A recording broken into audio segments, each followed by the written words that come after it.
Everything that exists upon the earth has its ethereal counterpart above the earth, and there is nothing, however insignificant it may appear in the world, which is not depending on something higher, so that if the lower part acts, its presiding higher part reacts upon it.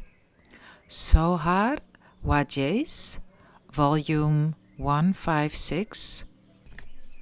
Sohar Wajese. Magic, White and Black, the Science of Finite and Infinite Life. Containing practical hints for students of occultism by Frans Hartmann, M.D. This edition includes all original tables and illustrations.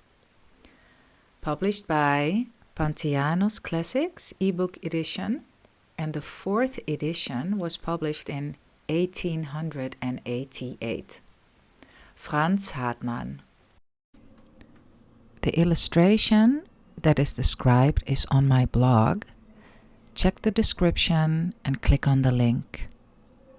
For in our searching are fulfilled all of our desires, and we obtain the victory over all worlds. Upanishads. Description of the Frontispiece.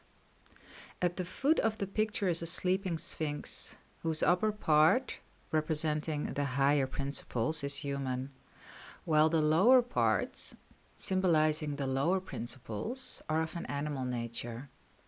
She's dreaming of the solution of the great problem of the construction of the universe and of the nature and destiny of man, and her dream takes the shape of the figure above her, representing the macrocosm and the microcosm and their mutual interaction. Above, around, and within all, without beginning and without an end, penetrating and pervading all, from the endless and unimaginable periphery to the invisible and incomprehensible center is Parabrahm, the unmanifested absolute, the supreme source of every power that ever manifested or may in the future manifest itself as a thing, and by whose activity the world was thrown into existence, being projected by the power of his own will and imagination.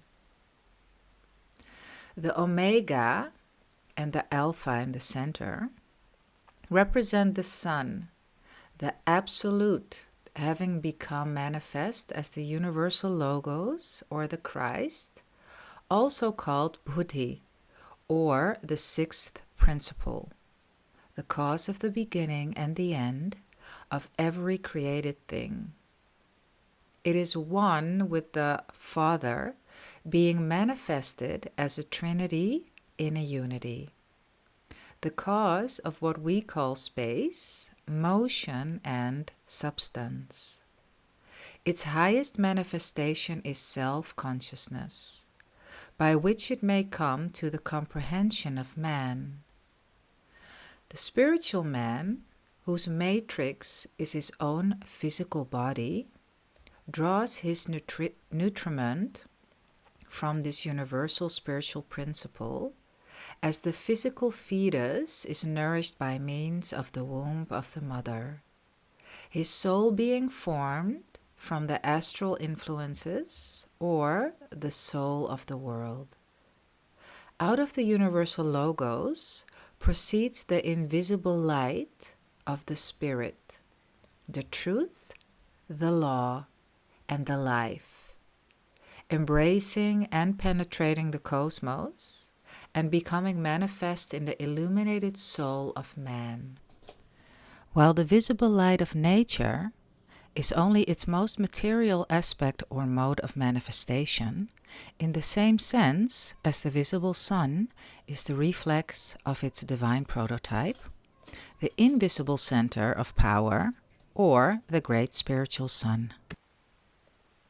The circle with the 12 signs of the zodiac, enclosing the space in which the planets belonging to our solar system are represented, symbolizes the cosmos, filled with the planetary influences pervading the astral light, and which are caused by the interaction of the astral emanations of the cosmic bodies and their inhabitants. The activity in the cosmos is represented by the interlaced triangle. The two outer ones represent the great power of creation, preservation, and destruction, or Brahma, Vishnu, and Shiva, acting upon the elements of fire, water, and earth. That is to say, upon the principle out of which ethereal, fluid, and solid material substances and forms are produced. The two inner interlaced triangles refer more especially to the development of man. B, C, and D represent knowledge, the knower, and the known, which trinity constitutes self-knowledge. E, F, and G represent the physical man, the ethereal or inner man, and the spiritual man.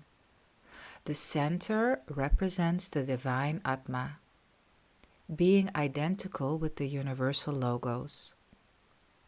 It is, like the latter, a trinity in a unity. Of the three interlaced A's, only one is distinctly drawn in the figure. It is the spiritual seed implanted in the soul of man, through whose growth immortal life is attained. Its light is the rose of the cross that is formed by wisdom and power. But below all is the realm of illusion, of the most gross and heavy materialized thoughts, sinking into darkness and death, where they decompose and putrefy and are resolved again into the elements out of which the universe came into existence.